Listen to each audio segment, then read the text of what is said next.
ክቡራትና ክቡራን አድማጮቻችን የሰዓቱን ዜና ይዘን መተናል። እስከ ፍጻሜያችን ድረስ አብራችሁን እንድትቆዩ እንላለን። በመጀመሪያም አርዕስተ ዜናዎቹን ደግነትን በተግባር የዩኒቨርሲቲ ተማሪዎች ለአካል ጉዳተኞችና ለሰራተኞች እያደረጉት ያለው ልዩ ድጋፍ፣ ከመማሪያ ክፍል ባሻገር የሚዘልቅ የርህራሄ እጆች።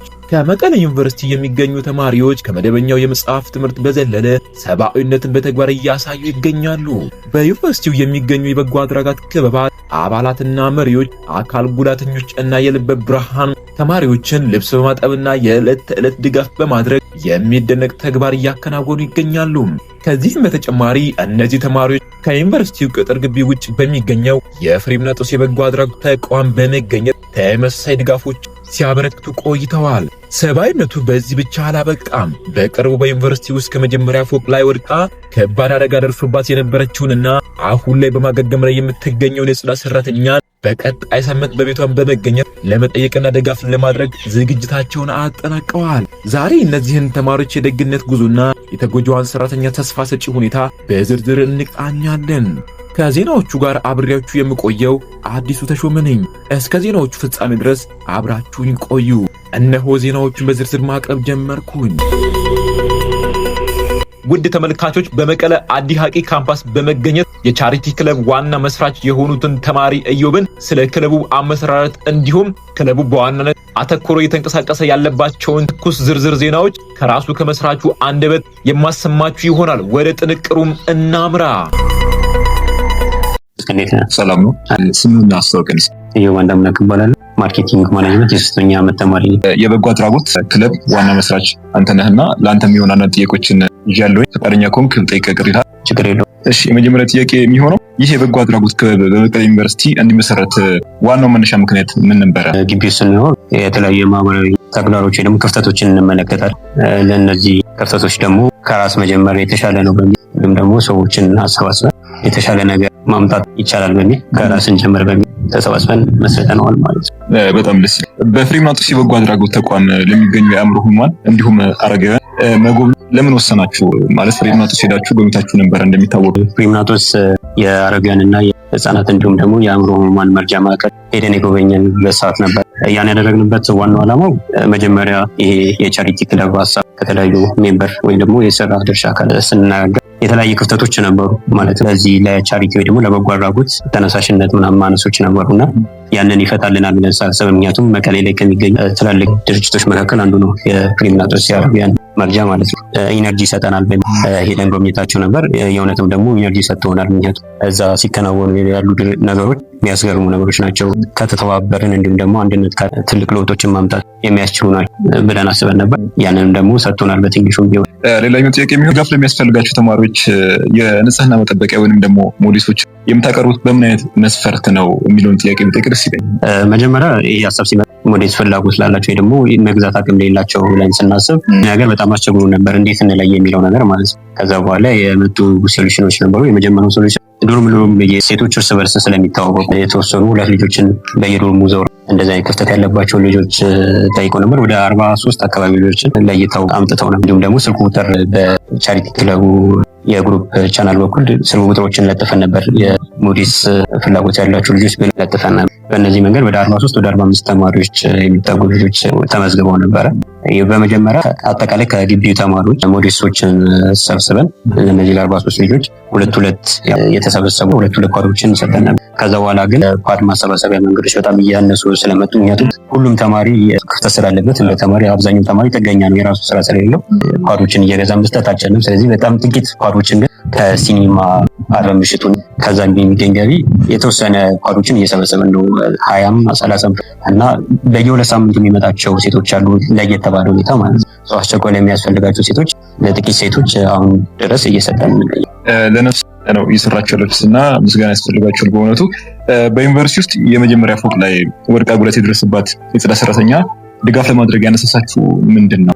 እኛው ገና ያልተፈጸመ ጉዳይ ነው። በቅር ላይ ብቻ ያለ ነገር ነው። አሁን ሰርገነዋል ለቻሪቲ ክለብ አባላት ለአጠቃላይ ግቢው በቻሪቲ ክለብ ውስጥ ያሉ ማለትም በስራ ውስጥ የሚሳተፉ ልጆች አሉ ወደ 10 ምናምን የሚጠጉ እነሱ ሆነን እንዲሁም ደግሞ የተለያዩ ክበቦች አሉ። ፍሪ ስቴጅ የሚባል ክበብ አለ። እንዲሁም ደግሞ ኦፊሻል ያልሆነ ፍሪ ቶክ የሚባል ደግሞ እንዲሁ አንድ 10-11 ልጆች የሚሰበሰቡበት ክበብም አለ።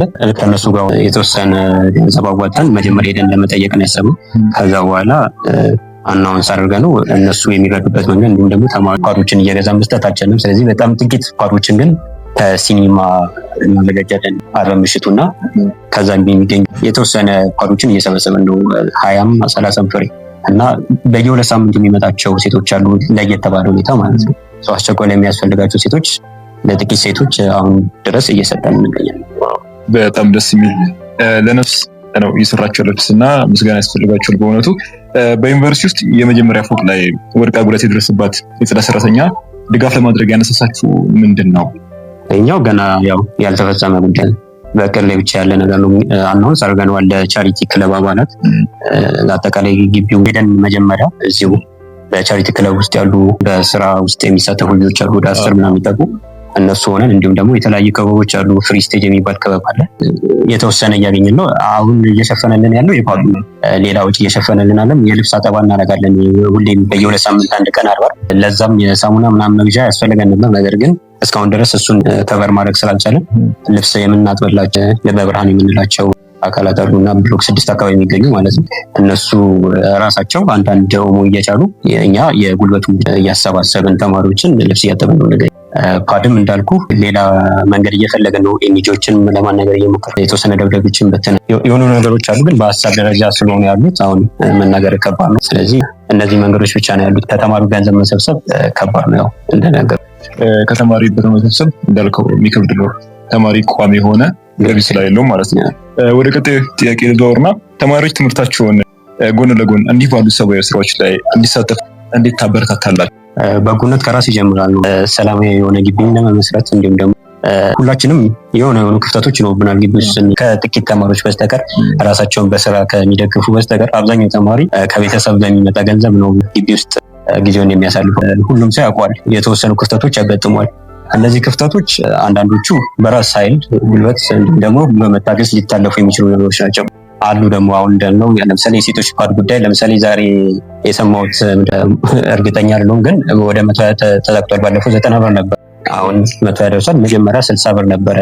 ይህንን ነገር ስንጀምር አስቡት እንግዲህ 120 ብር ማለት በሁለት ሳምንት ውስጥ ሁለት ፓድ ያስፈልጋቸዋል እነዚህ ሰዎች። በሌላ ሰዓት ይህ ጉዳይ ከመጣ በጣም አስቸጋሪ ነው የሚሆነው። ስለዚህ እነዚህ አይነት ችግሮች በራስ ኃይል መፍታት አይቻልም። ስለዚህ ህብረት ሲኖረን መስራት እንችላለን። ጠብታ ተጠራቅሞ ትልቅ ነገርን ማምጣት ስለሚችል ሁሉም የግቢ ተማሪዎች በዚህ ነገር ቢሳተፉ በጣም አሪፍ አመርቂ የሆነ ውጤት እናመጣለን ብዬ አስባለሁ። የመጨረሻውን ጥያቄ ልጠይቅህ። ክበቡ በቀጣይ በዩኒቨርሲቲ ውስጥ ሆነ በከተማው ምን ለማድረግ አቅዷል? ምን አይነት እቅድ አላችሁ? በጥቂቱ አሁን የጀመርናቸውን ነገሮች ቤዝ ማስያዝ ነው የመጀመሪያው እቅዳችን። ማለትም ከቅድም ጀምሮ ሰው የነበረው አንደኛው የአካል ጉዳተኞቹን የፈታኝ ማዘጋጀቱን እንዲሁም ደግሞ የልብስ አጠባው ላይ ቀጣይነት ኖሮት ሁሉም ተማሪ የኔ ነው ብሎ ተቀብሎት እንዲቀጥል እንፈልጋለን። ከዛ በኋላ ደግሞ እንዲሁም ደግሞ በውጭ የሚገኙ የተለያዩ ድርጅቶች አሉ። ማለትም በበጎ አድራጎት የሚሳተፉ እንደ ፊልምናጦስ የመሰሉ ድርጅቶች ማለት ነው። እነዚህን አካላት ሄዶ መጎብኘት ለተማሪው ቀጣይ ያው ወደ ስራ ዓለሙ የሚቀላቀለው ወደ ሶሳይቲውን የሚቀላቀለው። ስለዚህ ያለውን ችግር እንዲረዳ ያደርጓል። ደግሞ እንዴት አድርጎ ችግሮችን መፍታት እንደሚችልም በደንብ ግንዛቤ በፕራክቲካል መስጠት የሚችሉ ድርጅቶች ስለሆኑ እነዚህን ድርጅቶች ተማሪው እየሄደ እንዲጎበኝ የተለያየ መንገዶችን እያሰብን ነው። ኢቨንቶችን ለማዘጋጀት እያሰብን ነው። ወደ ፍሬምናጦስ የእግር ጉዞ ማለት ኢቨንቶችን አስበናል። በእቅድ ደረጃ ነው። እንዲሁም ደግሞ እንደነገርኩ የፓዶቹን ጉዳይ እንዲሁም ግቢ ውስጥ ያሉ የተለያዩ ችግሮችን በህብረት መፍታት እንደሚችል ግንዛቤ መፍታት ዘላቂ የሆኑ መፍትሄ ይሰጣል ብለን ስለምንስብ በጎነት ከራስ ይጀምራል ብለን ይህን ነገር ለማስፋት አስበናል። እጅግ በጣም አሪፍ መረጃ ነው የሰጠህን ኢዮብ። መረጃዎችን ስለሰጠን በጣም አመሰግናለሁ። ግን በመጨረሻ አላስቸገርኩ ለመቀሌ ዩኒቨርሲቲ ተማሪዎች እንዲሁም ይህንን መልእክትን ለሚሰሙ ሰዎች ምን ማለት ትፈልጋለህ? ምን አይነት መልእክት ማስተላለፍ ትፈልጋለህ? ኦኬ፣ በአጭሩ በጎነት ከራስ ይጀምራል። ለኢንተርቪው ስለተባበርከኝ እጅግ በጣም አመሰግናለሁ።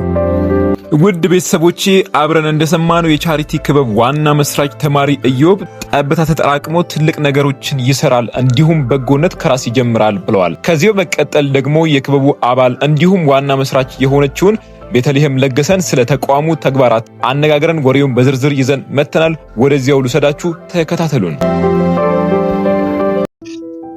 ሰላም እንዴት ነሽ? በመጀመሪያ ራስሽን አስተዋውቂ። እሺ፣ ስሜ ቤቲ ገሰሰ እባላለሁ። የሎጂስቲክስ ኤንድ ሰፕላይ ቼን ማኔጅመንት የ3ኛ ዓመት ተማሪ ነኝ። ቤቲ አንዳንድ ጥያቄዎችን እንጠይቅሻለን። የቻሪቲ ክለብ አባል እንዲሁም መስራች እንደመሆንሽ መጠን ከዛ ጋር ተያይዞ ጥያቄዎች አሉኝ። ፈቃደኛ ነሽ ጥያቄዎች መጠየቅሽ ይልሻል?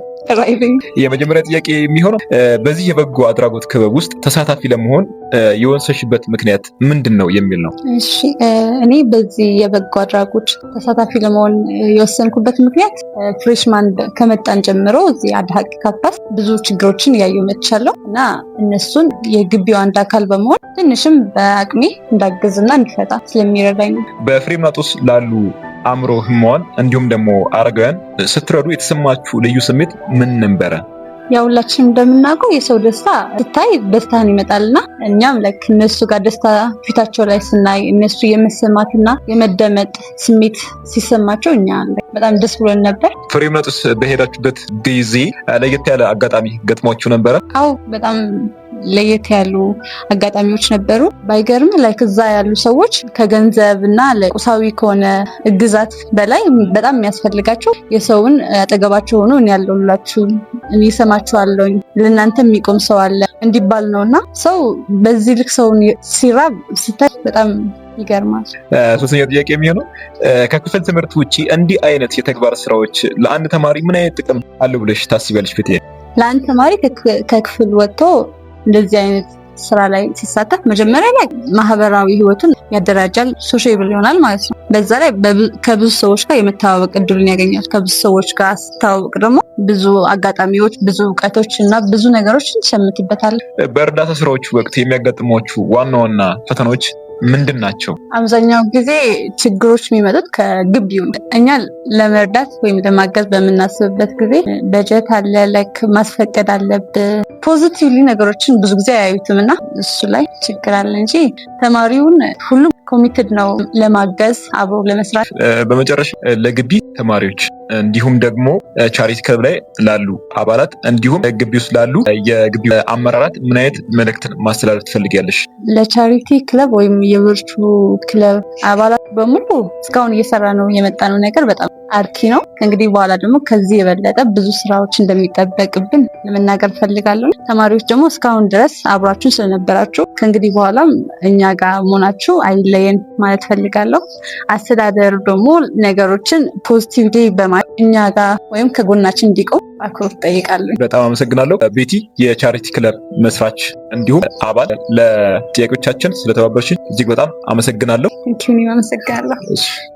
ቤተልሔም ለገሰ በቃለ መጠይቅ እንዳለችው ወደ ቨርቹ ወይንም ደግሞ ቻሪቲ ክበብ የገባችበት ዋና ምክንያት በቢዝነስ ካምፓስ ውስጥ ብዙ ነገሮች ስላሉ ተማሪዎችን ለማገዝ እና ከጎናችሁ ነኝ ለማለት እንደሆነ ገልጻለችም። ፍሬምናጦስ የአእምሮና አረጋውያን ማዕከልን በጎበኙበት ወቅት መደነቋን ተናግራለች። እነሱ የሚፈልጉት ብር ሳይሆን ከጎናቸው ሆነን እንድናያቸው እና አለው እንድንላቸው ነው ብላለችም። ከዚህም በተጨማሪ ሌሎችን ስራዎች ለመስራት በእንቅስቃሴ ላይ መሆናቸውን ገልጻለች። እንዲሁም ተማሪዎች ከጎናችን ስለሆኑ እናመሰግናለን የሚል መልእክት አስተላልፋለች። በመጨረሻም የምናምረው በዩኒቨርሲቲ ውስጥ ካለ አንድ ልበ ብርሃን ተማሪ ጋር ይሆናል። ጥንቅሩን አብረን እንከታተላለን። እነሆ ወደ ዝርዝሩ።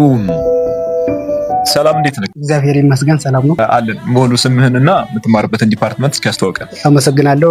ደሳለኝ እባላለሁ። የመቀሌ ዩኒቨርሲቲ ቢዝነስ ካምፓስ የህግ ተማሪ 2ኛ ዓመት ነኝ። ግቢ ላይ በጣም ብዙ ስራዎች ይሰራሉ። ከነዛ ስራዎች ውስጥ ደግሞ የቻሪቲ ክለብ አለ እና ቻሪቲ ክለብ ግቢ ላይ በጣም ብዙ በጎ አድራጎቶችን ያደርጋል። እንዲሁም አካለ ጎደሎ ለሆኑ እንዲሁም ደግሞ ልበ ብርሃን ለሆኑ ተማሪዎች የተለያዩ ድጋፎችን ያደርጋሉ። ከነዛ ውስጥ ደግሞ በየሳምንቱ አርብ ላይ ልብስ የማጠብ ፕሮግራም አላቸው እና ይህንን አስመልክቶ አንዳንድ ጥያቄዎች አሉኝ። እነዚህ ጥያቄዎች ብጠይቅህ እንዴት ነው? ፈቃደኛ ትሆናለህ? ፈቃደኛ ነኝ። ምክንያቱም ለራሳችን ስለሆነ ጥቅሙ ችግር የለውም ለጥያቄው። አመሰግናለሁ። በመጀመሪያ ደረጃ እሺ፣ የመጀመሪያ ጥያቄ የሚሆነው እንደ ልበ ብርሃን ወይንም ደግሞ ተማሪ የዕለት የልብስ ማጠብ እና የጽዳት ስራዎችን በራስህ ለመወጣት ምን ያህል ፈታኝ ነበረ? ይህ የክበብ ድጋፍ የትኛውን ሸክም አቀለለልህ የሚል ነው የመጀመሪያው ጥያቄ። አመሰግናለሁ። እንዳልከው በዲስኤቢሊቲ ላይ ያለው የስራ ጫና ማንም የሚያውቀው ነው አይደለም፣ የተማረ ያልተማረም ቢሆን ቻሪቲ እያደረገልን ያለው ድጋፍ የጥናት ጊዜያችን በሚያመቻች መንገድ እየረዳን ነው ያለው። ስለዚህ ከፊት በእርግጥ ትምህርታችን ጋር ማች ለማድረግ ፈታኝ ነው የነበረው። አሁን ግን ቻሪቲ በሚለው በተደራጁ ወጣቶች እየተሰጠን ያለው የልብስ እጠባ እገዛ ለእኛ ምቹ፣ ለጥናት ጊዜያችንም ፍሪ እንድንሆን ከሚደራረብበት ጫና የጥናት ጊዜ ፍሪ ያርጉልናል ማለት ይቻላል። ብዙ ነገሮች እንደተጠቀምክበት ነው የነገርከን።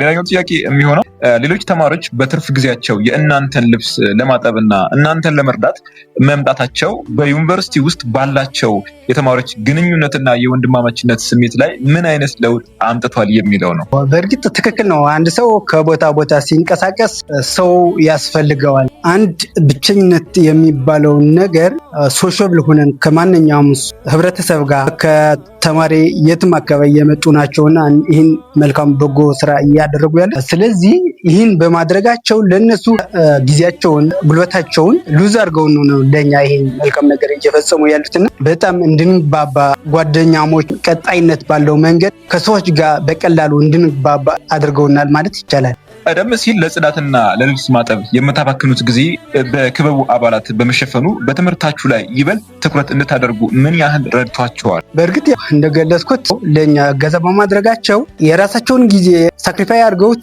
ለኛ ይህን ሲያደርጉ ያው ከራሴ ኤግዛምፕል ተነስቼ ስነግር እስከ 3 ሰዓት እስከ 4 ሰዓት እኔ ላይብረሪ ሳመሽ እነሱ ከ8 ሰዓት ጀምሮ እስከ 3 ሰዓት ምሽት ድረስ አጥበው አድርቀውት ከቤታችን ራሳቸው አምጥተውና አዘጋጅተውና አጣጥፈውን ነው አስቀምጠውልን የሚቆዩትና ስለዚህ ይህን በማድረጋቸው በጣም እኛ በደስታ ነው ለኛ ለህይወታችን የብቸኝነት ስሜት እንዳንሰማ ማንኛውም ጋር እኩል ፓርቲሲፔሽን እንድንፈጥር እድሉን አመቻችተውናል ማለት ነው። የዩኒቨርሲቲው ተማሪዎች ይህንን ደግነት ሲያሳያችሁ በትምህርት ማህበረሰብ ውስጥ ያላችሁ የብቸኝነት ስሜት ወይም ማንም አያንም የሚለው ስሜት ምን ያህል ተቀይሯል? ስለ ዲስኤቢሊቲ ወይም አካል ጉዳተኝነት በተመለከተ ሲሰጥም ነበረ በትምህርት ቤቶች በተለይ በሲቪክስ በሚባለው ትምህርት ብዙ ሲነገር የነበረ ነው። እዚህ ላይ ይህን መልካም ደግነት ስራ ሲሰሩ ደግሞ ብቸኝነት የሚባለው ዲስኤቢሊቲ የሚባለውን ነገር አክሴፕት አድርገዋል ማለት ይቻላል። ህብረተሰቡ ተረድቷል። ምክንያቱም የብቸኝነት ስሜት እንዳይሰማቸው ከዲስኤቢሊቲዎች ጎን ቁሞ የሚያስፈልጋቸውን የችግራቸውና ተካፋይ ለመሆን ሌት ተቀን እየጣሩ እየደገፉን ያሉ ተማሪዎች፣ የቻሪቲ ማህበር፣ እነዚህ ተቋም ላይ ያሉ አባላቶች ምንም አይነት ብቸኝነት ስሜት እንዳንሰማ የሚደረግ ስራ ነው እየተሰራ ያለው። ይህ በጎ ተግባር ተጠናክሮ እንዲቀጥል ወይንም ደግሞ ሌሎች ተማሪዎችም እንዲሳተፉ ለዩኒቨርሲቲ ማህበረሰብ ማስተላለፍ የምትፈልገው መልእክት ምንድን ነው? ሰውን ለመርዳት ሰው ብቻ መሆን በቂ ነው የሚባል አባባል አለ። ትክክልም ነው። ሰው ለመርዳት ሰው መሆን በቂ ነው። ሰውን ለመርዳት ሰው መሆን ብቻ በቂ ነው። ለመርዳት አካል ጉዳተኛ ማለት ባይዘወይ ከማንም ጥገኝነት እንትን የሚደረግ አይደለም። ይሄ አንድ ሊሰመርበት የሚገባው ነገር ማለት። ስለዚህ ነገር ግን ይህን ማለታችን ደግሞ አይፈልጉትም ከሰው እርዳታ ማለታችንም አይደለም። የሚያስፈልጋቸው ነገሮች አሉ። እነዚህን ማግኘት የሚችሉት እንደ አካል ጉዳተኛ የተለያዩ እንቅስቃሴዎች በቴክኖሎጂ የሚሆን በአሁኑ ሰዓት በጣም የሚያስፈልጋቸው ነገሮች አሉ። ስለዚህ ይህን የቻሪቲ አባል ሰራተኞች እየፈጸሙ ያሉት ስራ ለማንም አይደለም፣ ለተማሪ ላልተማረም ቢሆን ሰው ለሰው ምን እንደሆነ በጣም ትልቅ ትምህርት የሚሰጥ ነው። ስለዚህ በዚህ በዩኒቨርሲቲያችን መቀለ ዩኒቨርሲቲ በቢዝነስ ካምፓስ እየተደረገ ያለው በእነዚህ ወጣቶች እየተሰጠ ያለው በጎ ስራ ማንኛውም ሰው የሚቻላቸውን መልካም ሰናይ ተግባር ከነሱ ጎን ሆነው የሚቻላቸውን ሁሉ እንዲያግዙ እንዲያበረታቱና መደረግ ያለበትን ሁሉ ከጎናቸው ሆነው እንዲደግፉ ነው መልእክት ማስተላለፍ የምፈልገው። እግዚአብሔር ይስጥልኝ፣ ክብረት ይስጥልኝ ማለት ፈልጋለሁ። አመሰግናለሁ። መቀሌ ዩኒቨርሲቲ የቻሪቲ ክበብ አባላት ከመጽሐፍ ዕውቀት መቅሰም ብቻ ሳይሆን ለወገን መድረስም መሆኑን በተግባር እያሳየ ይገኛል። እነዚህ ወጣቶች ለልበ ብርሃን ተማሪዎች ልብስ በማጠብና በጉዳት ላይ ላሉት የጽዳት ሰራተኞች ደግነትን በመለገስ እንዲሁም ለሴት እህት ተማሪዎቻችን የጽዳት መጠበቂያ እየረዱ ይገኛሉ። በዩኒቨርሲቲው ቅጥር ግቢ ውስጥ የፍቅርና የትብብር አየር እንዲነፍስ አድርገዋልም። ይህ በጎ ጅማሮ ተጠናክሮ ከቀጠለ ነገ በስራው ዓለም የምናያቸው ጋዜጠኞች፣ የህግ ባለሙያዎች እንዲሁም ሐኪሞች ለሰው ልጅ ርህራሄ ያላቸው ባለሙያዎች እንደሚሆኑ ጥርጥር የለውም። የመቀሌ ዩኒቨርሲቲ የበጎ አድራጎት ክበብ አባላት እያከናወኑት ያለው ይህ ሰብአዊ ተግባር ሌሎች ተማሪዎችም አቅማቸው በፈቀደው ሁሉ ለወገናቸው እንዲደርሱ ትልቅ ትምህርት የሚሰጥ ነው። መተባበርና መረዳዳት ካለ የማይታለፍ አቀበት የለም የሚሉት የክበቡ አባላት በቀጣይ መሰል ድጋፎችን አጠናክረው እንደሚቀጥሉ ገልጸዋልም። የእኛም መልእክት ይህ ደግነት ወደ ሌሎች ዩኒቨርሲቲዎች ተስፋፍቶ የአብሮነት ተምሳሌት እንዲሆን ነው። ለዛሬ ያዘጋጀነው ዘገባ በዚህ አበቃ። ከዜናዎቹ ጋር አብሬያችሁ የቆየሁት አዲሱ ተሾመ ነበርኩ። ከመቀሌ ዩኒቨርሲቲ አዲ ሐቂ ቢዝነስ ካምፓስ ዘግቤያለሁ።